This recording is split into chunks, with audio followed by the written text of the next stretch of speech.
केदारनाथ मंदिर। ये नाम सुनते ही मन में क्या आता है? सिर्फ एक मंदिर? नहीं, ये आस्था, इतिहास और कुछ ऐसे अनसुलझे रहस्यों का संगम है जो आज भी दिमाग को घुमा देते हैं। इस विश्लेषण में हम उन घटनाओं और चमत्कारों पर नजर डालेंगे जहां विज्ञान और विश्वास दोनों आमने सामने खड़े नजर आते हैं। चलिए सबसे पहले बात करते हैं 2013 की उस भयानक रात की, उस आपदा की, जिसने इस मंदिर के अस्तित्व को ही एक तरह से चुनौती दे दी थी। तारीख थी 16 जून 2013। वो एक काली रात थी जब मंदाकिनी नदी और पिघलते ग्लेशियर दोनों ने मिलकर अपना सबसे भयानक रौद्र रूप दिखाया। पानी, पत्थर, मलबा सब कुछ एक सैलाब की शक्ल में पूरे शहर को निगलने पर तुला था। और इस तबाही की कीमत बहुत भारी थी। अंदाजा है कि इस आपदा में करीब 6000 लोगों ने अपनी जान गंवा दी और कई लोग हमेशा के लिए लापता हो गए। नज़ारा ऐसा था कि चारों तरफ सिर्फ विनाश ही विनाश दिख रहा था। बड़े बड़े होटल, घर, दुकानें, सब कुछ ताश के पत्तों की तरह उस सैलाब में बह गया। और उसी वक्त मंदिर के अंदर लगभग 300 लोग थे जिनकी जान पूरी तरह से दांव पर लगी हुई थी। तो यहाँ सबसे बड़ा सवाल यही उठता है कि जब आसपास का सब कुछ तबाह हो गया तो हजारों साल पुरानी ये एक इमारत इस महाप्रलय से आखिर बची तो बची कैसे? कहते हैं इस चमत्कार का राज इस एक विशाल पत्थर में छिपा है। इसे आज लोग भीमशिला के नाम से जानते हैं। सोचिए, बाढ़ के साथ बहकर आई ये हजारों टन की चट्टान अगर मंदिर से टकरा जाती तो शायद कुछ भी नहीं बचता। लेकिन हुआ इसका ठीक उल्टा। ये चट्टान मंदिर से ठीक 50 फीट पहले आकर रुक गई और एक ढाल की तरह इसने पानी के बहाव को 2 हिस्सों में बांट दिया। नतीजा, पानी मंदिर के दोनों तरफ से निकल गया और मंदिर के साथ साथ अंदर मौजूद सभी लोग सुरक्षित बच गए। तो ये तो हुई चमत्कार की बात, लेकिन अब जरा उस प्राचीन विज्ञान को भी समझते हैं जिसने इस मंदिर को इतना मजबूत, इतना टिकाऊ बनाया है। देखिए, केदारनाथ मंदिर की असली ताकत है इसे बनाने का तरीका। इसे बनाया गया है इंटरलॉकिंग तकनीक से। अब ये क्या है? इसमें बड़े बड़े पत्थरों को इस तरह से काटा और तराशा जाता है कि वो बिना किसी सीमेंट या चूने के एक दूसरे में पजल की तरफ फिट हो जाते हैं, लॉक हो जाते हैं। और यही वो तकनीक है जो उसे भूकंप, बर्फीले तूफान और बाढ़ जैसी आपदाओं में भी खड़ा रखती है। अच्छा, ये तो हुई विज्ञान की बात। अब मंदिर के बनावट से थोड़ा हटकर इसकी जड़ों की तरफ चलते हैं, यानी इसकी पौराणिक कहानियों की ओर। इसकी कहानी शुरू होती है महाभारत के युद्ध के बाद।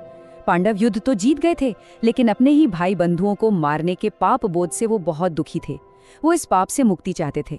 तब उन्हें सलाह दी गई कि इस पाप से मुक्ति तो सिर्फ महादेव ही दिला सकते हैं।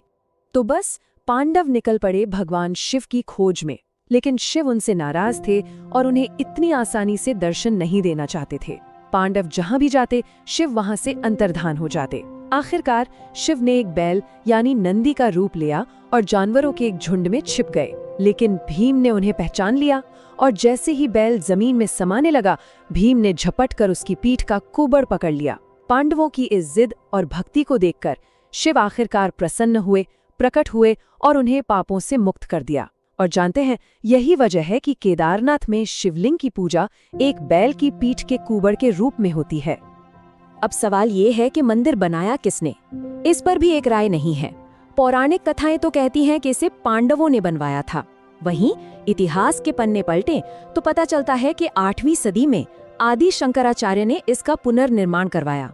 और तो और, एक शिलालेख के मुताबिक मालवा के राजा भोज इसके निर्माता थे। तो सच क्या है, ये आज भी एक रहस्य ही है। चलिए अब केदारनाथ से जुड़े कुछ और रहस्यों की पड़ताल करते हैं जो सदियों से अनसुलझे हैं। क्या कोई यकीन कर सकता है कि ये मंदिर पूरे 400 साल तक बर्फ के नीचे दबा रहा? जी हाँ, 13वीं से 17वीं सदी के बीच एक मिनी आइस एज यानी छोटा हिमयुग आया था और ये मंदिर पूरी तरह से ग्लेशियर के नीचे दब गया था। फिर भी इसे कुछ नहीं हुआ। और ये सिर्फ कोई कहानी नहीं है। वाडिया इंस्टीट्यूट के वैज्ञानिकों को मंदिर के पत्थरों पर ग्लेशियर से बने खरोच के निशान मिले हैं। ये इस बात का पक्का सबूत है कि मंदिर सच में बर्फ में डूबा हुआ था। और ये बचा कैसे? वजह वही, इसकी जबरदस्त इंटरलॉकिंग बनावट। अब बात करते हैं एक ऐसे रहस्य की जो भूगोल और आस्था को एक लाइन में खड़ा कर देता है, और वो लाइन है 79 डिग्री पूर्वी देशांतर। जरा इन मंदिरों पर गौर कीजिए। केदारनाथ, कालेश्वरम, श्रीकालहस्ती, एकम्बरेश्वर, अरुणाचलेश्वर, चिदम्बरम और रामेश्वरम, इन सब में क्या समानता है? ये सातों के सातों शिव मंदिर ठीक 79 डिग्री पूर्वी देशांतर पर एक सीधी रेखा में बने हैं, केदारनाथ से लेकर रामेश्वरम तक हजारों किलोमीटर की दूरी पर। ये लगभग 2383 किलोमीटर्स की एक सीधी लाइन है। सोचकर देखिए, हजारों साल पहले जब ना जीपीएस था, ना सैटेलाइट, ना कोई मॉडर्न टेक्नोलॉजी, तो इतनी सटीक सीधी लाइन में इन मंदिरों को कैसे बनाया गया? क्या ये सिर्फ एक इत्तेफाक है या फिर हमारे पूर्वजों के पास कोई ऐसा ज्ञान था जो आज हम खो चुके हैं? और आखिर में एक और हैरान करने वाला रहस्य, अखंड ज्योति का। हर साल सर्दियों में जब केदारनाथ के दरवाजे 6 महीने के लिए बंद किए जाते हैं, तब मंदिर के अंदर एक दीपक जलाया जाता है। अब हैरत की बात यह है कि जब 6 महीने बाद बर्फीले तूफानों को झेलकर दरवाजे वापस खोले जाते हैं, तो वो दीपक तब भी जलता हुआ मिलता है। यही नहीं, मंदिर अंदर से एकदम साफ सुथरा होता है।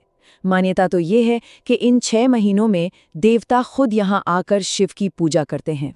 तो ये सारे रहस्य हमें ये सोचने पर मजबूर करते हैं कि केदारनाथ सिर्फ एक ढांचा नहीं, बल्कि समय से परे एक विरासत है। हिंदू ग्रंथों में एक भविष्यवाणी भी है कि एक दिन आएगा जब नर और नारायण पर्वत आपस में मिल जाएंगे और केदारनाथ जाने का ये रास्ता हमेशा के लिए बंद हो जाएगा। ये हमें एक गहरे सवाल पर लाकर छोड़ता है कि जब पत्थर की ये मजबूत इमारतें भी नहीं रहेंगी, तो आखिर वो कौन सी विरासत होगी जो पीछे रह जाएगी?